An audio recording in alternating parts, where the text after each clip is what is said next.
प्यारे बच्चों, आज हम पढ़ेंगे जंगल के राजा शेर की कहानी। जंगल की गहराई में एक बूढ़ा शेर रहता था। कभी वह जंगल का राजा था। उसकी दहाड़ से पूरा जंगल कांप उठता था। हिरण, भैंस और जंगली सुअर उसे देखते ही भाग खड़े होते थे। लेकिन समय के साथ उसकी ताकत कम होने लगी। दांत पुराने हो गए, पंजों की धार उतनी नहीं रही। अब वह दौड़ भी उतनी तेज नहीं पाता था। धीरे धीरे हालात ऐसे बन गए कि कई दिन तक उसे शिकार नहीं मिला। वह कमज़ोर होने लगा। जंगल के बाकी जानवर आपस में फुसफुसाते, अब शेर बूढ़ा हो गया है, अब वह राजा नहीं रहा। कुछ तो मजाक भी उड़ाते थे। अब तो वह गिरा हुआ शेर है, किसी काम का नहीं है। शेर सुनता तो चुप हो जाता। अंदर ही अंदर उसके मन में तूफान उठता। वह सोचता, क्या सचमुच में अब राजा नहीं रहा? क्या मेरी दहाड़ की कीमत खत्म हो गई?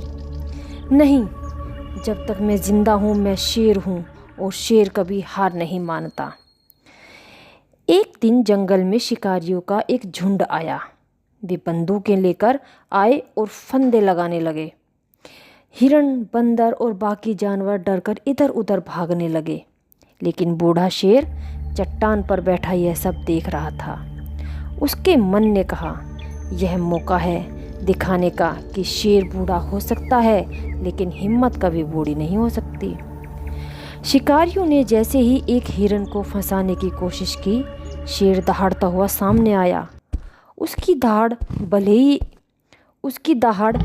ही उतनी तेज ना रही हो, लेकिन उसमें पुराना आत्मविश्वास और साहस था। अचानक शिकारियों का दिल दहल गया। वे पीछे हटने लगे। शेर ने पूरी ताकत से छलांग लगाई, उनकी बंदूकें गिरा दी। वे जान बचाकर भागे। पूरा जंगल सभी जानवर हैरान रह गए। वे सोच रहे थे कि यह वही बूढ़ा शेर है जिसे हमने नाकारा समझ लिया था और आज उसी ने हमारी जान बचाई। तो इस कहानी से हमें क्या सीख मिलती है? उस दिन के बाद से जंगल के जानवरों ने सीखा कि ताकत सिर्फ शरीर की नहीं होती, हिम्मत और आत्मविश्वास की भी होती है। शेर ने खुद से कहा, हो सकता है मैं पहले जैसा तेज ना रहा हूँ, लेकिन मैं अब भी राजा हूँ। हार तभी होती है जब मन हार मान ले। इस कहानी से हमें क्या संदेश मिलता है? कभी भी अपनी कमजोरी को अपनी पहचान मत बनने दो।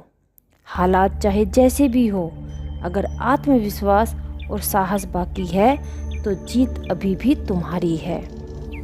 गिरा हुआ शेर भी जंगल का राजा होता है, क्योंकि उसकी पहचान उसकी हिम्मत से है। तो बस बच्चों, आज की कहानी में इतना ही। फिर मिलते हैं। Bye bye.